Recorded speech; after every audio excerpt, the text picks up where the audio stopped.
Hello everyone. आज हम topic cover करेंगे SA 700, 705 एंड 706। लास्ट लेक्चर में हमने कंपनी ऑडिट के टॉपिक को कवर अप किया था और स्टैंडर्ड्स भी हमारे ऑलरेडी कवर हो चुके। बट स्टैंडर्ड्स में से कुछ जो रिपोर्टिंग के स्टैंडर्ड्स हैं वो बचे हुए थे, जिसमें 700, 701, 705, 706 एंड 710 इंक्लूड है। सुनो, अब हम चैप्टर नंबर 7 जो ऑडिट रिपोर्ट का चैप्टर है वो कवर करेंगे। बट उस चैप्टर के अंदर ही हमें 5 स्टैंडर्ड्स जो ऑडिट रिपोर्ट के हैं वो भी कवर करने हैं, और इसके अलावा कुछ मिसलेनियस टॉपिक्स हैं जो ICAI के स्टडी मटेरियल में इंक्लूड है, जैसे नोट्स ऑन अकाउंट्स के ऊपर टॉपिक है, difference between report and certificate का टॉपिक है, manner of signing the reports हैं। वो सब टॉपिक भी अब हमें इस चैप्टर में कवर अप करने हैं। तो इस सेशन में मैं आपके साथ जो डिस्कशन करने वाला हूं वो 3 स्टैंडर्ड है, 700, 705 एंड 706।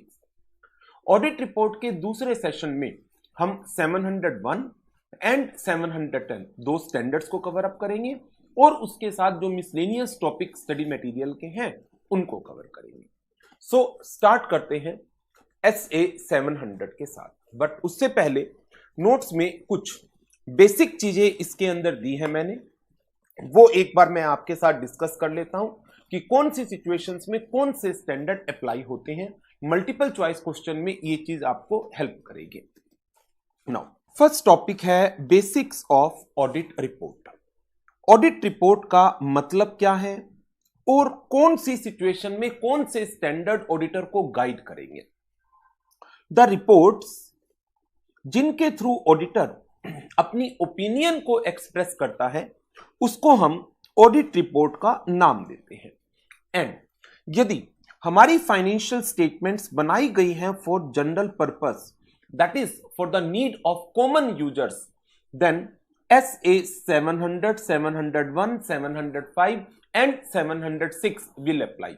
बट यदि हमारी फाइनेंशियल स्टेटमेंट्स किसी स्पेसिफिक पर्पस के लिए बनाई गई है, to meet the specific needs of some specific user, in that case SA 800 along with SA 700, 705 and 706 will apply. SA 800 हमारे सिलेबस का पार्ट नहीं है।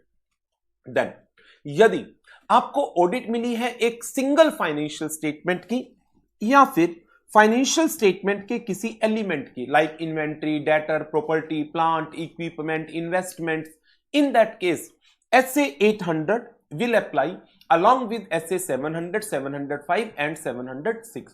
SA 805 भी हमारे सिलेबस का पार्ट नहीं है।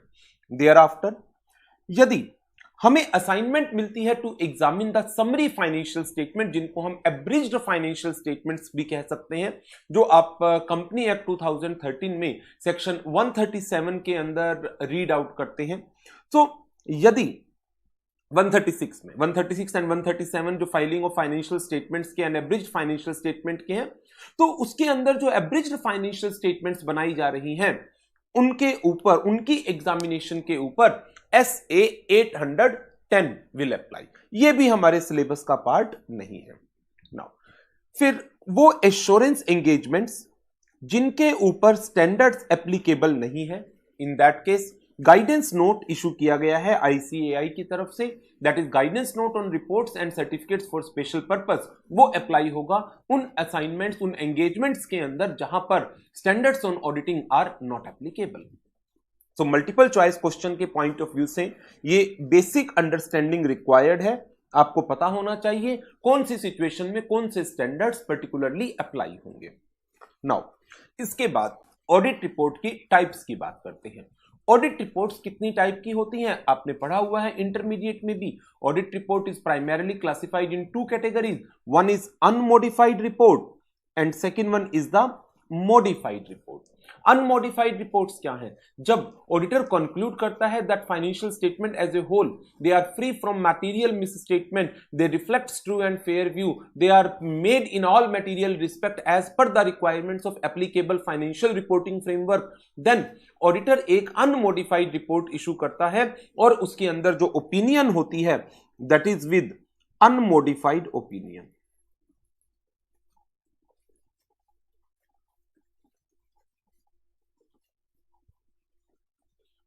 But there are some cases जहां पर ऑडिटर का कंक्लूजन डिफर करता है। वो कहता है financial statements as a whole are not free from material misstatement, they suffer from some material misstatements. In that case auditor अपनी रिपोर्ट को मॉडिफाई कर देता है, और क्योंकि financial statement they are suffering from some misstatements, वो अपनी opinion को भी मॉडिफाई कर देता है। तो ये केस हमारे पास आ जाता है मॉडिफाइड रिपोर्ट्स का along with modified opinion. Opinion की मॉडिफिकेशन तीन तरह की होती है, qualified, adverse and disclaimer. Qualified opinion का मतलब क्या है? क्वालिफाइड ओपिनियन जब ऑडिटर कह रहा है कि जो मिस स्टेटमेंट्स हैं वो मटेरियल तो है, परवेसिव नहीं है, देन ऑडिटर क्वालिफाइड ओपिनियन देगा। एडवर्स ओपिनियन जब ऑडिटर कंक्लूड करता है कि मिस स्टेटमेंट का effect material as well as pervasive दोनों है, then auditor adverse opinion issue करता है। And in a similar manner, if the auditor is not able to collect sufficient and appropriate audit evidences, और उन transactions के reference में जो material तो है परवेसिव नहीं है, अगेन क्वालिफाइड ओपिनियन इशू होगी। लेकिन यदि ऑडिटर कंक्लूड करता है जो इंफॉर्मेशन मुझे नहीं मिली उनका इफेक्ट मटेरियल के साथ साथ परवेसिव भी है, देन ऑडिटर डिस्क्लेमर इशू करता है। तो क्वालिफाइड ओपिनियन दो सिचुएशन में आ गई, एडवर्स एक सिचुएशन, डिस्क्लेमर एक सिचुएशन। तो ये केस हो गई मॉडिफाइड ओपिनियन के। बट सम टाइम ऑडिटर कहता है मैं अपनी ओपिनियन को तो चेंज नहीं कर रहा, मेरे हिसाब से financial statement as a whole they are free from material misstatement, और मेरे पास सफिशिएंट एप्रोप्रिएट ऑडिट एविडेंसेस भी हैं, बट मैं ऑडिट रिपोर्ट के अंदर कुछ एडिशनल रिपोर्टिंग करना चाह रहा हूं, और वो रिपोर्टिंग इधर in the form of emphasis of matter para या फिर अदर मैटर पैरा है। तो modified report with unmodified opinion. Modified report modify हुई क्योंकि ऑडिटर ने एडिशनल रिपोर्टिंग की है, इधर in the name of emphasis of matter para और in the name of other matter para. तो इस रिपोर्ट को हम मॉडिफाइड रिपोर्ट बोलेंगे, लेकिन ओपिनियन क्या है? ओपिनियन अनमॉडिफाइड है। तो जो पहली सिचुएशन है इसको SA 700 डील करता है। Modified report with modified opinion SA 705 deal करता है, and modified report with unmodified opinion with EOM और OM पैरा इसको SA 706 डील करता है।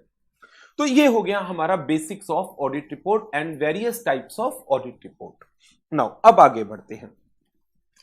Elements of an unmodified report. एक अनमॉडिफाइड रिपोर्ट के एलिमेंट्स क्या क्या होंगे?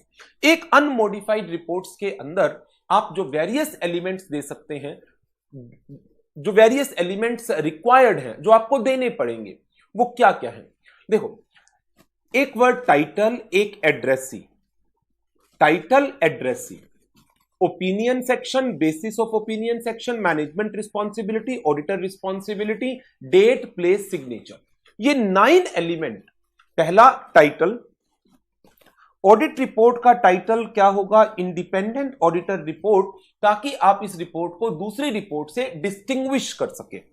नंबर 2, ऑडिट रिपोर्ट का टाइटल क्या होगा? एड्रेसी, टाइटल के बाद एड्रेसी कौन होगा इस ऑडिट रिपोर्ट में? एड्रेसी वो पर्सन है जिनके यूज के लिए इन ऑडिट रिपोर्ट को बनाया गया है, and in case of the company primarily the users are members of the company, so audit report is addressed to the members of the company.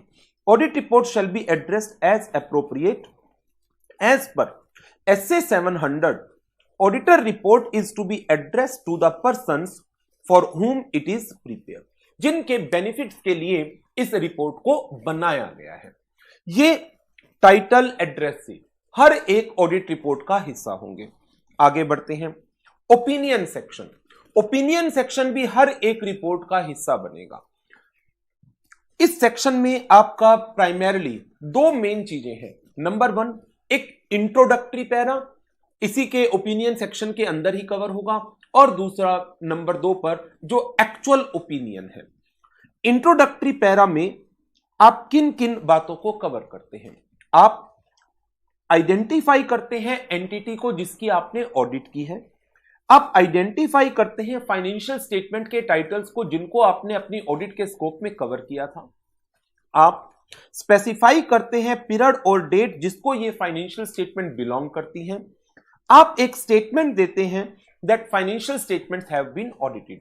तो जब इसकी लैंग्वेज बनती है we have audited the financial statements of ABC limited which comprise of balance sheet, profit and loss account, cash flow statement, statement of changes in equity, explanatory statement, फिर उनकी date भी आप साथ में स्पेसिफाई करते हैं। तो ये 4 पार्ट तो इंट्रोडक्टरी पैरा के हो गए। इसके साथ फिर आप और क्या देते हैं, जो मेन ओपिनियन है, वो ओपिनियन की लैंग्वेज डिपेंड कर जाती है फाइनेंशियल रिपोर्टिंग फ्रेमवर्क के ऊपर। यदि हमारा financial reporting framework fair presentation framework है, in that case either of these two language can be used.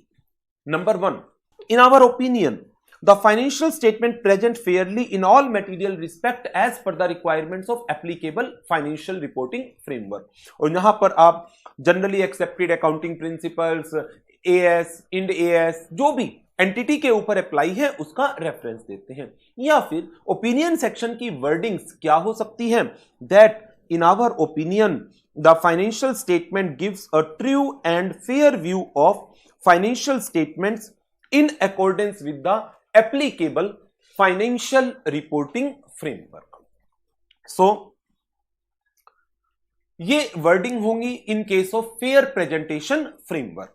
But in case of the compliance framework, in case of compliance framework हमारी wording क्या होगी, हम यहां पर फेयर वर्ड यूज नहीं करते and we simply state that in our opinion the financial statements in all material respect are presented in accordance with the applicable financial reporting framework. कोई fair word इसमें use नहीं होता, because fair presentation और compliance framework इन दोनों के अंदर primarily difference है किस चीज का, इन दोनों का प्राइमरी डिफरेंस है वो है कि in case of fair presentation framework management is permitted to take the necessary deviations from the requirements of reporting framework because they need to present a better picture, fair presentations of the financial statement. However, in case of the compliance framework, management is not permitted to take any kind of the deviation, and as a result, fair word is missing in the wordings of opinion when financial statements are being prepared in case of the compliance framework using the compliance framework. So this is about the opinion section. So first element title, second element addressee, third element opinion. These 3 elements remain same in all type of the audit reports which are being conducted in accordance with the standards on auditing. Thereafter, fifth, basis for opinion. This is again a common point for all kind of audit reports which are being conducted, audits which are being conducted in accordance with the standards on auditing. In this basis for opinion, auditor states that we conducted the audit in accordance with standards on auditing. In addition to this, auditor refers to that section of the audit report that describes the auditor responsibility. In the audit report, there is a particular section which is titled as the auditor's responsibility. So, in the basis for opinion section, auditor refers to that responsibility section. Third one, auditor states that we comply with the ethical requirements including the independence. It also states that we believe that we have the sufficient and appropriate audit evidences which provide a basis for the opinion. So these are the 4 main points which are to be covered in the basis for opinion section. Now after this there are 3 sections which may or may not be included in the audit report. First one is going concern. Going concern में एक particular section ये report में तब आएगा जब going concern appropriate है, पहली बात, however some material uncertainty exist करती है एंड उन मटेरियल अनसर्टेनिटी के एप्रोप्रिएट डिस्क्लोजर्स फाइनेंशियल स्टेटमेंट्स में दिए गए हैं। यदि ये 3 कंडीशंस पूरी होती हैं number 1 going concern is appropriate, number 2 material uncertainty exist, number 3 appropriate disclosures are being given in the financial statement. In that case, auditor is required to incorporate a para in the audit report which is titled as the material uncertainty relating to the going concern. Complete detail is to be given in this para. Now, यदि ये तीनों situation exist करती हैं और इनको बताने के लिए आपको ऑडिट में MURG डालना है, क्या इन्हीं चीजों को बताने के लिए आप ऑडिट रिपोर्ट में KAM डालेंगे, की ऑडिट मैटर? नो. क्या इन चीजों को बताने के लिए आप रिपोर्ट में एम्फेसिस ऑफ मैटर पैरा डालेंगे? नो. इन तीनों चीजों को बताने के लिए आप रिपोर्ट में material uncertainty relating to going concern, ये पर्टिकुलर सेक्शन आप अपनी ऑडिट रिपोर्ट के अंदर इनकॉर्पोरेट करेंगे. हाउएवर, यदि मान लीजिए गोइंग कंसर्न एप्रोप्रिएट की जगह मैं कहता हूं गोइंग कंसर्न इनएप्रोप्रिएट, तो क्या ये गोइंग कंसर्न का पैरा आएगा? नो. उस केस में opinion section and bases for opinion section modify हो जाएंगे और एक एडवर्स ओपिनियन इशू होगी. लेकिन यदि आप कहते हैं गोइंग कंसर्न एप्रोप्रिएट है एंड कोई भी नो मटेरियल अनसर्टेनिटी, कोई मटेरियल अनसर्टेनिटी एग्जिस्ट नहीं करती, then nothing is required to be disclose separately. आपको ना EOM ना KAM ना मॉडिफिकेशन कुछ भी करने की जरूरत नहीं, क्योंकि सब कुछ ठीक है. लेकिन यदि आप कहते हैं गोइंग कंसर्न एप्रोप्रिएट है, मटेरियल अनसर्टेनिटी एग्जिस्ट करती है, लेकिन डिस्क्लोजर्स एप्रोप्रिएट नहीं है, डिस्क्लोजर्स एप्रोप्रिएट नहीं है, इन दैट केस अगेन आप अपनी रिपोर्ट को, ओपिनियन को मॉडिफाई करेंगे, इधर क्वालिफाइड और adverse depending upon the nature of the disclosures that are being given in the financial statement. So this is about the going concern. So going concern para may or may not be incorporated in the audit report. It all depends upon the situations as per the requirements of SA 570. Already हम इसको cover कर चुके हैं. Now इसके बाद फिर बात आ जाती है की ऑडिट मैटर की. की audit matter they are required to be reported in case of the listed entity as per the requirements of SA 701. As per the requirements of SA 701. Thereafter, other information where applicable, it is required to be reported as per the requirement of SA 702. So audit report के ये जो तीन element हैं, पहला element हमने कहा that is on going concern, दूसरा element in relation to key audit matter, तीसरा element in relation to other information that may or may not be the part of audit report. It all depends upon the situations and the circumstances. आगे बढ़ते हैं. Management responsibility that will be part of each and every audit report that are in case of audit that are conducted in accordance with standard on auditing. In this particular section, auditor prescribes the management responsibilities. Management is responsible to prepare the financial statement as per the requirements of applicable financial reporting framework. Management is responsible to maintain the adequate records for safeguarding of assets and the prevention and detection of fraud and error. Management is responsible to make reasonable judgments and the estimates. Management is responsible to design, implement and maintain necessary internal control, including internal financial control. Management is primarily responsible to assess the appropriateness of going concern basis of accounting. Management is primarily responsible to look after the financial reporting process. So these are the key words जो management responsibility sections के अंदर management responsibility को highlight करने के लिए auditor अपनी report के अंदर डालता है. ये भी कॉमन है सब ऑडिट रिपोर्ट्स के लिए जो भी ऑडिट इन कंप्लायंस विद या इन accordance with standards on auditing perform हुई है. देयर आफ्टर ऑडिटर रिस्पॉन्सिबिलिटीज, इस पर्टिकुलर सेक्शन के अंदर जो भी ऑडिटर की ड्यूटीज हैं as per the various standards on auditing, उन सब चीजों को कवर अप किया जाता है. जैसे ऑडिटर का ओवरऑल ऑब्जेक्टिव क्या है, ऑडिटर को risk of material misstatement identify करना है, असेस करना है. Based upon that assessed risk, auditor is required to design and perform the appropriate responses. Auditor is required to collect sufficient and appropriate audit evidences. Auditor is required to communicate significant matters with those charged with governance. Auditor is required to conclude so there are the various duties जो different auditing standards के अंदर cover है, और as a auditor हमें उन सारी duties को कि हाँ ये सब मेरी ड्यूटीज थी, अकाउंटिंग पॉलिसीज की सिलेक्शन, एप्लीकेशन की, examination selection is not my duty, application of accounting policies is not my duty. My duty is to examine whether the management has selected the appropriate accounting policies or not, whether the accounting estimates are reasonable or not, whether the going concern basis has been evaluated by the management or not. These are my duties. My duty is not to assess going concern basis. वो management देखेगी, मैं देखूंगा management ने उसकी app को evaluate किया है या नहीं किया। तो वो जो सारी ड्यूटीज हम डिफरेंट स्टैंडर्ड्स के अंदर कवर अप करते हैं, वो सारे के सारे पॉइंट इसी सेक्शन के अंदर कवर अप किए जाते हैं। मैं एक बार रीड करा देता हूं। वैसे ये सारे पॉइंट्स आपने पढ़े हुए हैं अलग अलग स्टैंडर्ड्स के अंदर।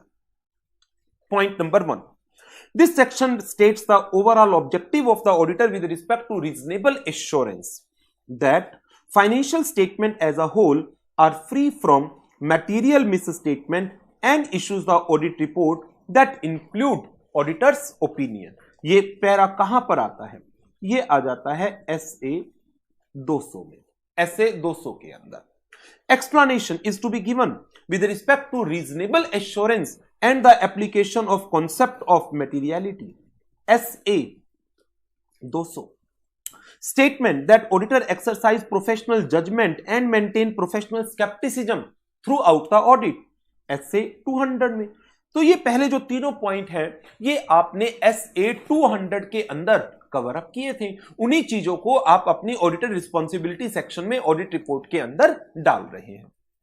Now state the auditor's responsibilities relating to number 1, identifying and assessing risk of material misstatement SA 315, design and perform the procedures which are responsive to assessed risk SA 330, obtain sufficient and appropriate audit evidences SA 500, to obtain an understanding of internal control SA 315, expressing an opinion on the adequacy and operating effectiveness of internal financial control। कहां पढ़ा था, आया याद? Section 143 subsection 3 clause I के अंदर। Evaluation of appropriateness of accounting policies and reasonableness of accounting estimates, ये मेरी duty थी SA 540 में। Evaluation of appropriateness of use of going concern basis of accounting, ये मेरी ड्यूटी थी SA 570 के अंदर। Evaluate the overall presentation, structure, content of financial statement, ये मेरी in general ड्यूटीज है। In addition, ये तो हो गई जो स्टैंडर्ड्स के अंदर बातें की गई in a relation to financial statements। Now, in addition to this, auditor is also responsible to communicate the matter to the TCWG as per the requirement of SA 260. Responsibility as to the matters to be communicated to TCWG, providing a statement to TCWG on compliance with the ethical requirement, and that is a particular requirement in case of the listed entities, and determining key audit matter out of the matters which are communicated to the TCWG।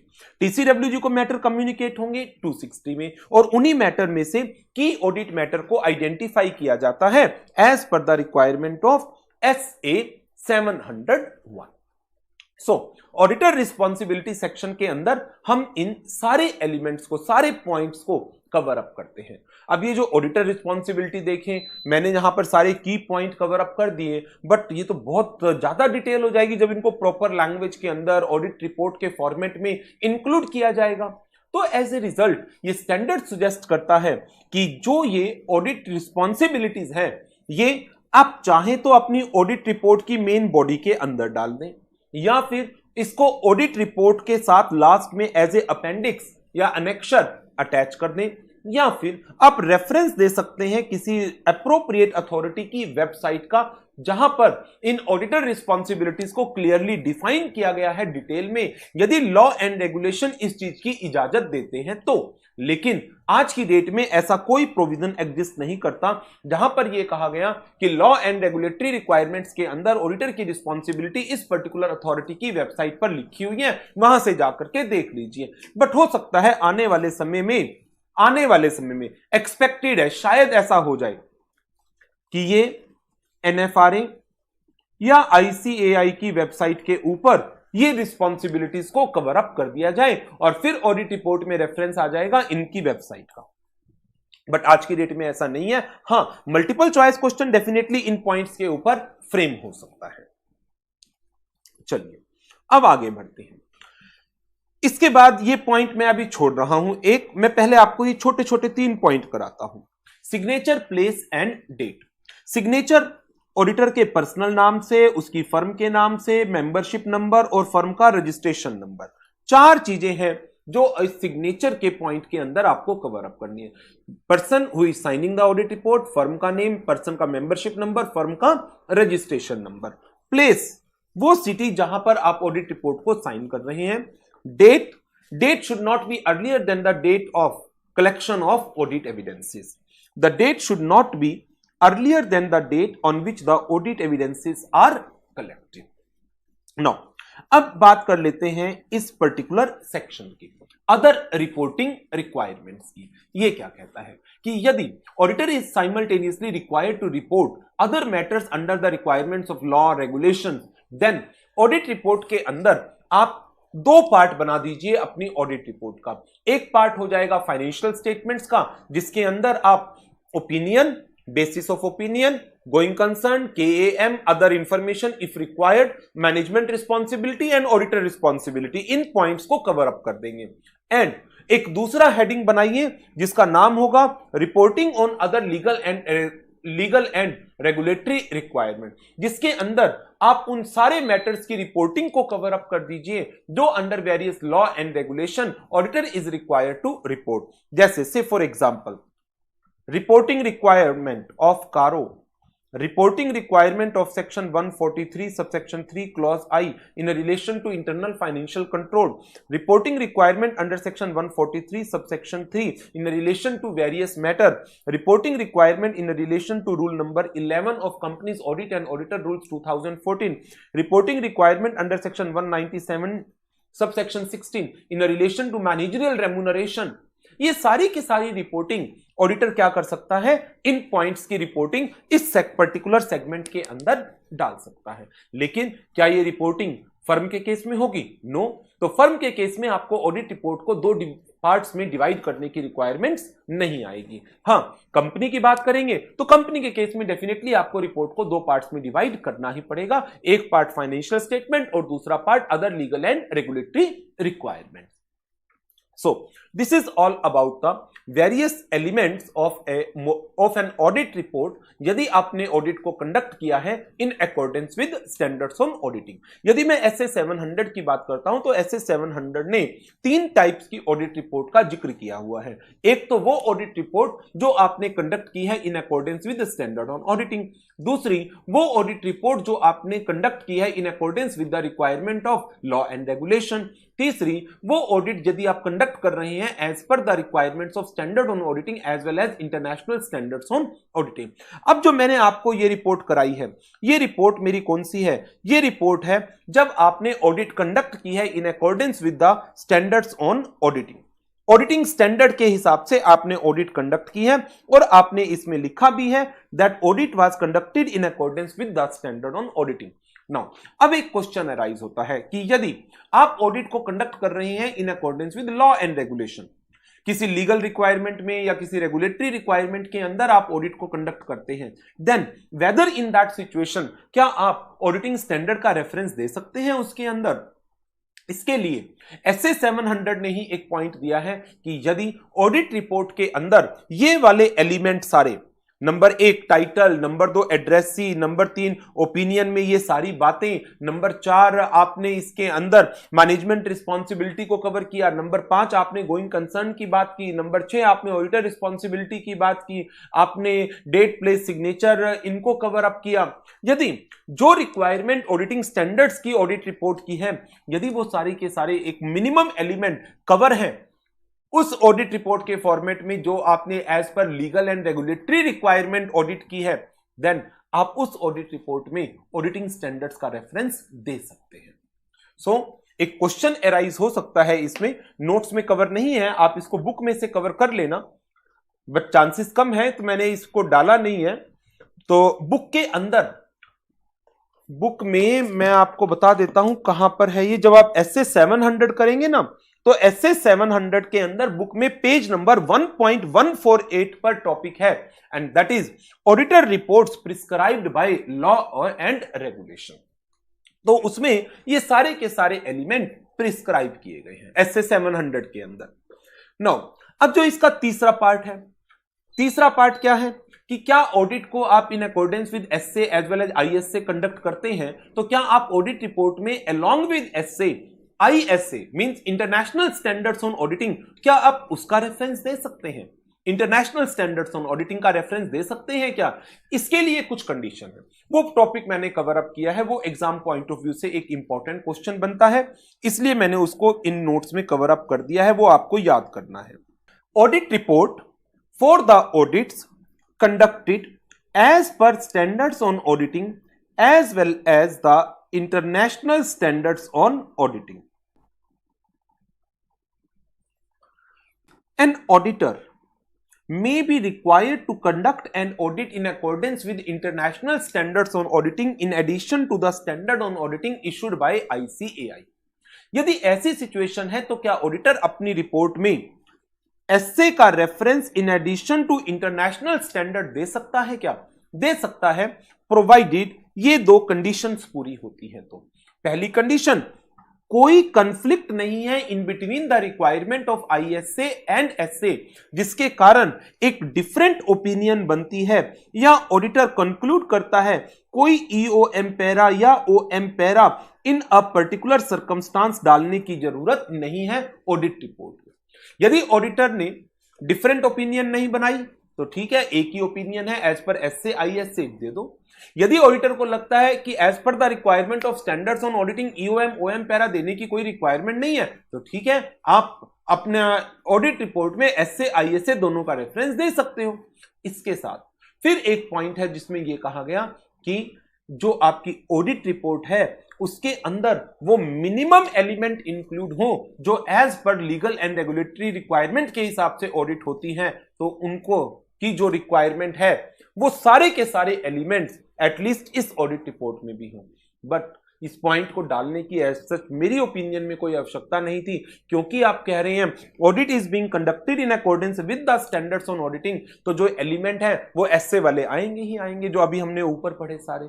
But फिर भी theoretically यदि ये question exam में आ जाए, पहले तो आप लिखेंगे कोई कंफ्लिक्ट नहीं है, ऑडिटर कंक्लूड कर रहा है कि as per the requirement of SA कोई ईओएम और ओएम देने की आवश्यकता नहीं है, and auditor report includes at a minimum each of the element set out in the auditor report prescribed by law and regulation when the auditor uses the layout or the wordings specified by the standards on auditing.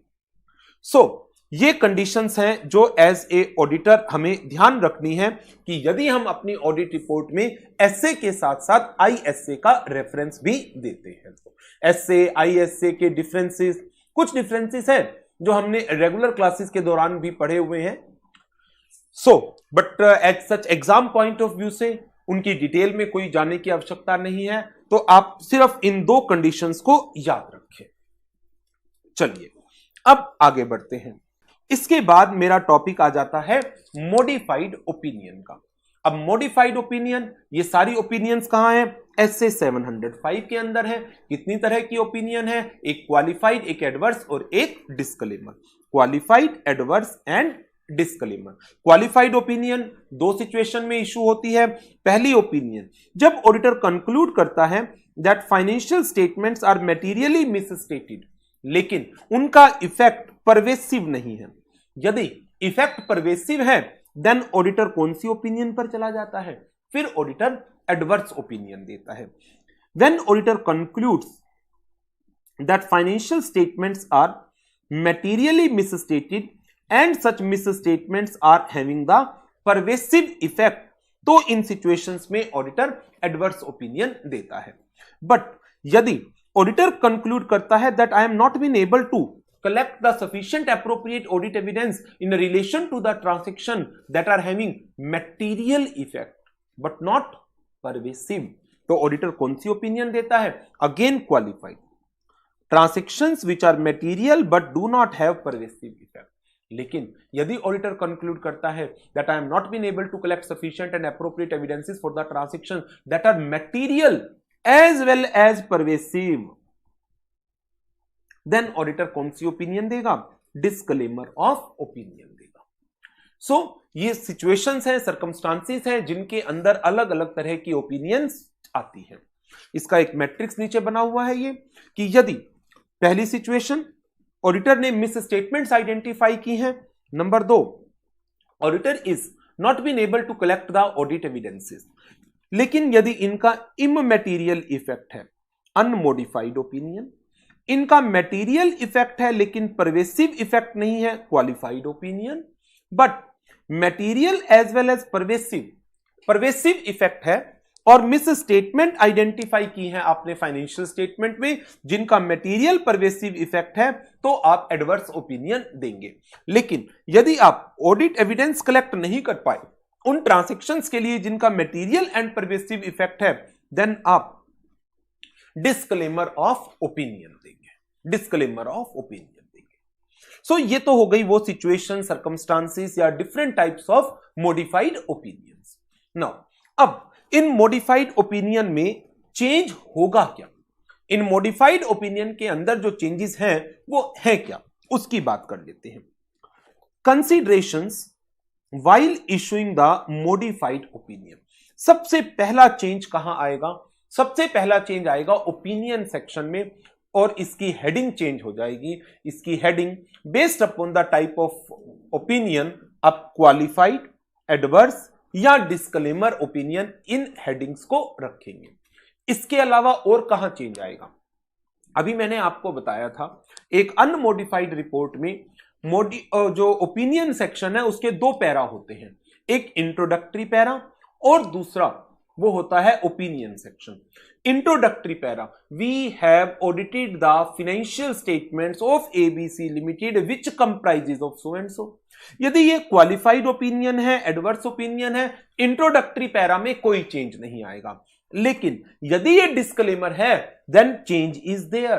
क्यों? We have audited, हम audit नहीं कर पाए, we have been appointed to audit, हमें audit करने के लिए appoint किया गया था। ठीक, तो इंट्रोडक्टरी पैरा में ये लाइन चेंज होगी। इसके अलावा जो ओपिनियन है, एक्चुअल ओपिनियन है, क्या उसकी वर्डिंग्स में चेंज आएगा? डेफिनेटली आएगा। जब आप एक अनमोडिफाइड ओपिनियन देते हैं तो आप कहते हैं financial statement reflects true and fair view, लेकिन जब आप एक क्वालिफाइड ओपिनियन देंगे तो आप किसी चीज पर कंफर्टेबल नहीं थे, आपने उस चीज को छोड़कर बाकी के लिए कह दिया कि हां financial statement reflects true and fair view, तो इन दैट केस आपको एक्सेप्शन डालनी पड़ेगी जिस पर आप ओपिनियन नहीं दे रहे, और वो उसकी डिटेल आप कहां देंगे? Basis for qualified opinion section में, जो इमीडिएट ओपिनियन सेक्शन के नीचे आता है। सो आप लैंग्वेज क्या यूज करते हैं, वर्डिंग्स क्या यूज करते हैं? Accept for the effects of matter described in basis for qualified opinion, ये लाइन यूज कर लेते हैं। Accept for the effects of matter described in basis for qualified opinion section, financial statement reflects a true and fair view. But adverse opinion है तो आप क्या लिखेंगे? Because of significance of the matter described in basis for adverse opinion section, financial statement do not reflect true and fair view.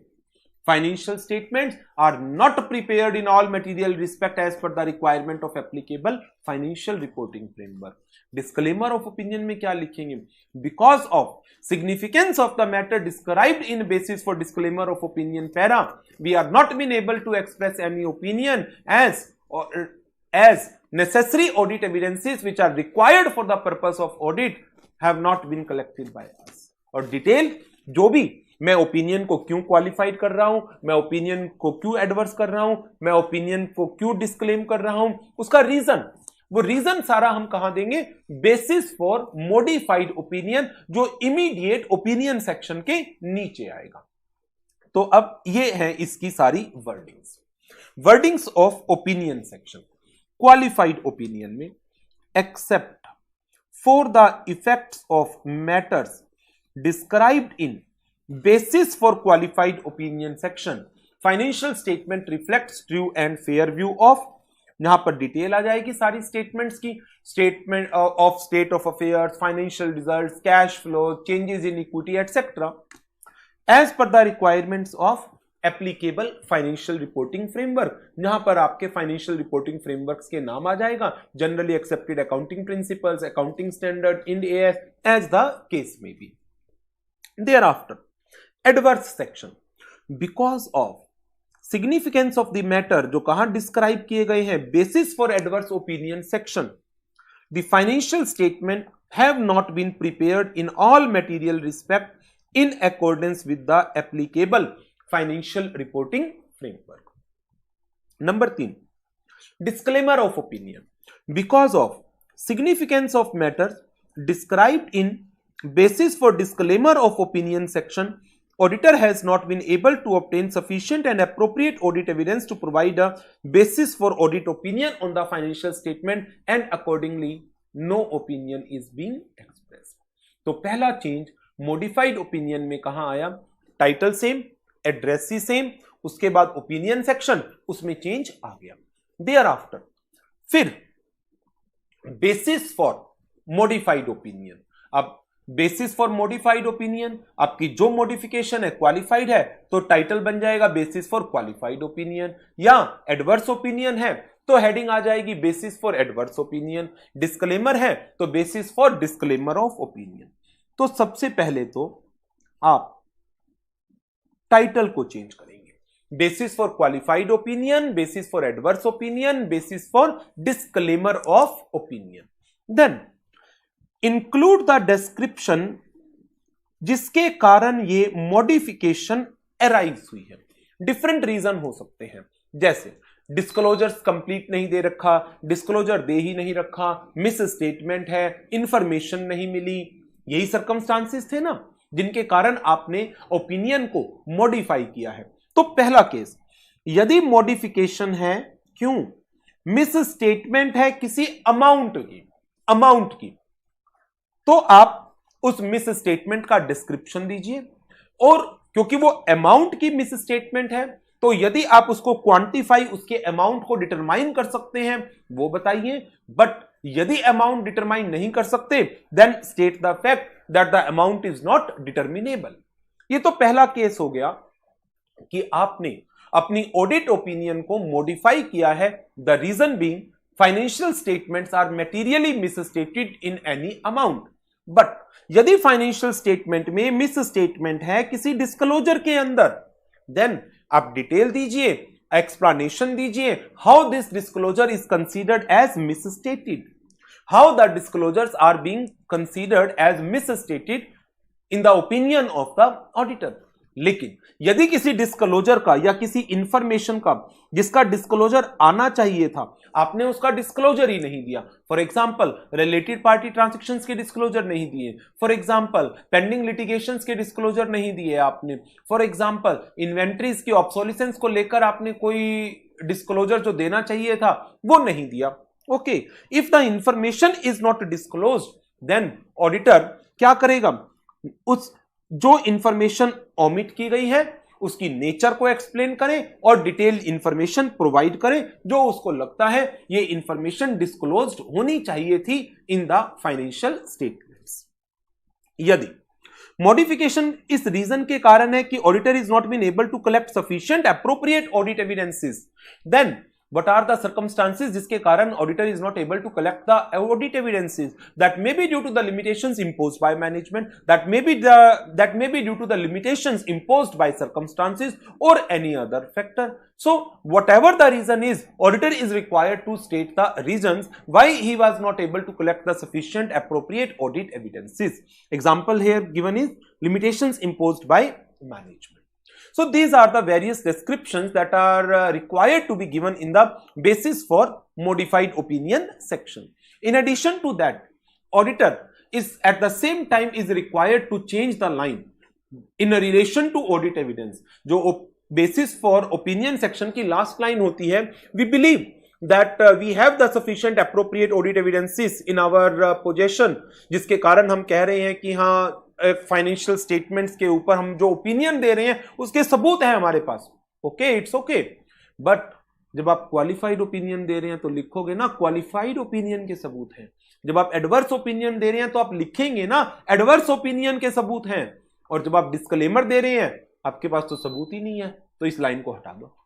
Amend the statement with respect to auditor's believing that audit evidences are sufficient and appropriate to provide a basis for either qualified और adverse opinion. Disclaimer के case में ये line नहीं आ सकती।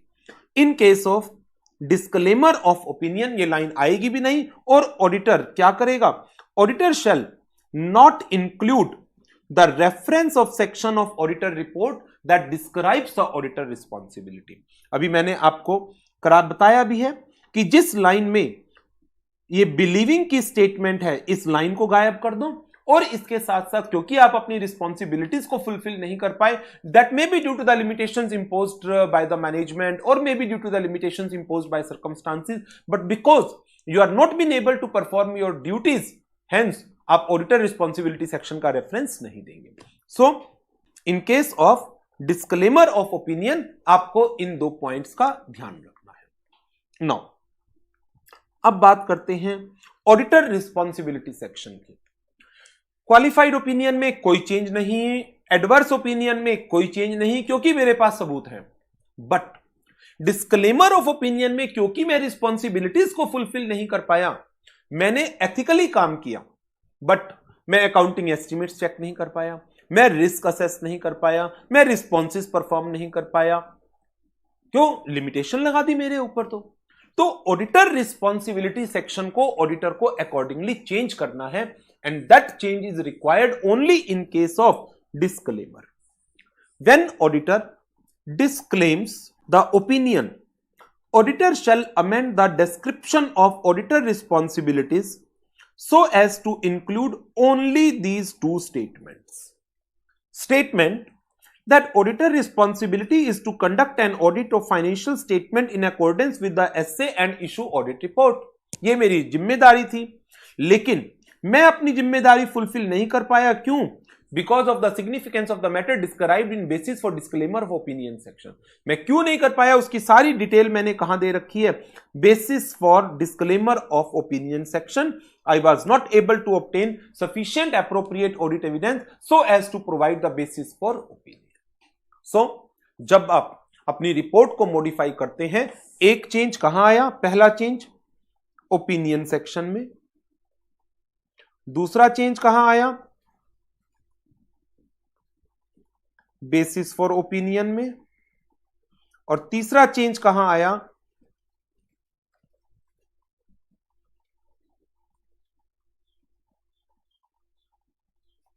Auditor responsibility section के अंदर आया। सो this is all about SA 705। Now आगे बढ़ते हैं, SA 706 कवर कर लेते हैं। SA 706 इसके अंदर हम बात कर रहे हैं किसकी, emphasis of matter para and other matter para in the independent auditor report. दो पैरा हैं, EOM it is related with financial statement, it is not related with financial statement,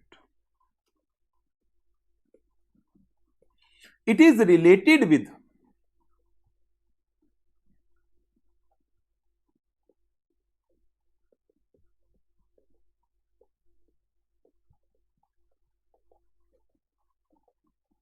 auditors responsibilities, auditor responsibility से related है। सो EOM para, अब para जो auditor अपनी report में include करता है, किस पर्पस के लिए, एम्फेसिस का मतलब क्या है, टू हाईलाइट मैटर समथिंग, किसी चीज को हाईलाइट करने के लिए। अब वो चीज है क्या, वो आइटम है क्या, वो आइटम फाइनेंशियल स्टेटमेंट का कोई एलिमेंट है जिसको मैनेजमेंट ने खुद एप्रोप्रिएटली प्रेजेंट या डिस्क्लोज किया है फाइनेंशियल स्टेटमेंट्स में। लेकिन ऑडिटर की अपनी जजमेंट थी कि ये एलिमेंट इतना इंपॉर्टेंट है, इतना सिग्निफिकेंट है ये इंफॉर्मेशन कि यूजर्स को फाइनेंशियल स्टेटमेंट को प्रॉपर समझने के लिए इस एलिमेंट की इंफॉर्मेशन होना, नॉलेज होना जरूरी है।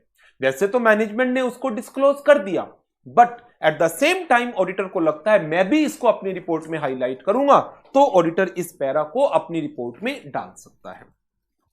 तो emphasis of matter para, it is a para included in the auditor report that refer to a matter which is appropriately reflected or disclosed in the financial statement, that in the auditor's judgment इतना important है that it is fundamental to the user's understanding of financial statement। Financial statements की users understanding के लिए इसका audit report में भी reference होना जरूरी है। तो ठीक है ऑडिटर, आप इस पैरा को डाल लीजिए। जैसे 4 एग्जाम्पल हैं जो इसी स्टैंडर्ड ने बता रखे हैं कि किन सिचुएशंस में आप ईओएम पैरा को डाल सकते हैं। जैसे कोई एक्सेप्शनल लिटिगेशन है, पेंडिंग है, उसके आउटकम्स को लेकर आप ईओएम डाल सकते हैं जिसके बारे में मैनेजमेंट ने डिस्क्लोजर दे रखा है। कोई मेजर कैटास्ट्रोफ हुआ जिससे कंपनी की फाइनेंशियल पोजीशन पर एडवर्स इंपैक्ट पड़ सकते हैं, या फिर अकाउंटिंग स्टैंडर्ड इफेक्टिव डेट से पहले मैनेजमेंट ने अप्लाई कर दिए, या कोई भी सिग्निफिकेंट इवेंट है जिसका एडजस्टमेंट नहीं किया गया फाइनेंशियल स्टेटमेंट में, but it is being disclosed in the financial statement, और ऑडिटर को लगता है this subsequent event is of so much significance, मैं भी अपनी रिपोर्ट में इसको हाईलाइट कर दूं, तो ठीक है आप ईओएम डाल दीजिए। तो ये 4 सिचुएशन है जिसमें ईओएम पैरा को डाला जा सकता है, बट ऐसा नहीं है कि ये 4 ही हैं। इसके अलावा भी if the auditor is of the opinion that an EOM para should be included in the audit report, that then he may include it.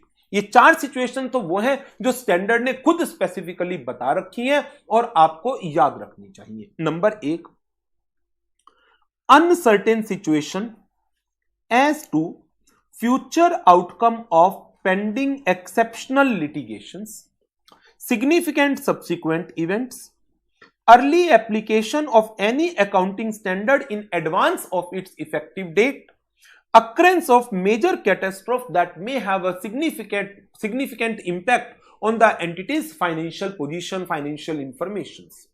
Now, इसकी और requirements क्या है?